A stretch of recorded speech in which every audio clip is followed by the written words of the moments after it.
একটি ছোট্ট ইচ্ছে, একটি মোবাইল ফোন, সেই চাওয়াই শেষ পর্যন্ত কেড়ে নিল একটি তরতাজা প্রাণ। অপূর্ব ইচ্ছে, নীরব অভিমান আর মানসিক যন্ত্রণা সব মিলিয়ে থেমে গেল এক দ্বাদশ শ্রেণীর ছাত্রের ভবিষ্যৎ। বীরভূমের লাভপুরের শাহ আলমপুর গ্রামে এই হৃদয়বিদারক ঘটনায় শোকে স্তব্ধ গোটা এলাকা। মৃত ছাত্রের এক আত্মীয়র দাবি, মোবাইল ফোন না পাওয়ার অভিমানে গলায় দড়ি দিয়ে আত্মহত্যা করেছে সে। পরিবার সূত্রে জানা যায়, বেশ কিছুদিন ধরেই একটি মোবাইল ফোনের জন্য জোর দাবি জানাচ্ছিল ওই ছাত্র, কিন্তু পারিবারিক ও আর্থিক কারণে সেই দাবি পূরণ করা সম্ভব হয়নি।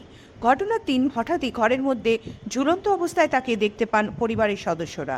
দ্রুত উদ্ধার করে হাসপাতালে নিয়ে যাওয়া হলে চিকিৎসকরা মৃত বলে ঘোষণা করেন। ঘটনার পর থেকেই এলাকায় শোকের ছায়া নেমে এসেছে। পুলিশ ইতিমধ্যেই ঘটনাটির তদন্ত শুরু করেছে এবং মৃত্যুর প্রকৃত কারণ খতিয়ে দেখা হচ্ছে।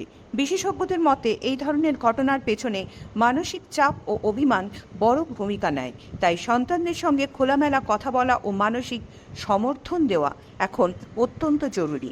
Bureau report, Bolpur news. কি হয়েছিল? বাচ্চাটা বাবা মায়ের সঙ্গে ঝগড়া হয়েছিল একটা ফোন করে। ফোনটা বলেছিল যে আমি একটা নতুন ফোন নেবো, আমি 10,000 দিচ্ছি, আর ওই বাবাকে বলেছিল 10,000 আমাকে দাও, তো দেয়নি কো। মেঘ ঝড় তার পরের দিনকে দেবো বলেছিল, মেঘ ঝড়ের দিন আজ দেবো না, কাল সকালে কিনে দেবো। তা ও আর কি মানে নাই কো, বলছে আজকেই লাগবে। তো বলেছিল বেশ ঠিক আছে, আজ না কাল যাবো। ওরা চলে গেছে, ঘরটা লাগিয়ে বাড়কে গিয়েছে, আর ও সেই মুহূর্তে গলায় দড়িয়ে নিয়েছে। কেউ ছিল না? তারপরে কেউ ছিল না। বাবা মা ছিল বাইরে থেকে, যখন আসে 10-20 মিনিট পর, তখন এসে দেখছি চিলেতে গলায় দড়ি নিয়ে ঝুলছে, গামছা নিয়ে।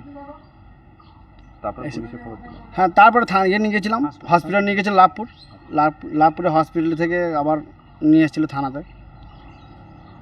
আপনি কে? আমি যেটা হচ্ছি। আপনার নাম? সন্তোষ দাস।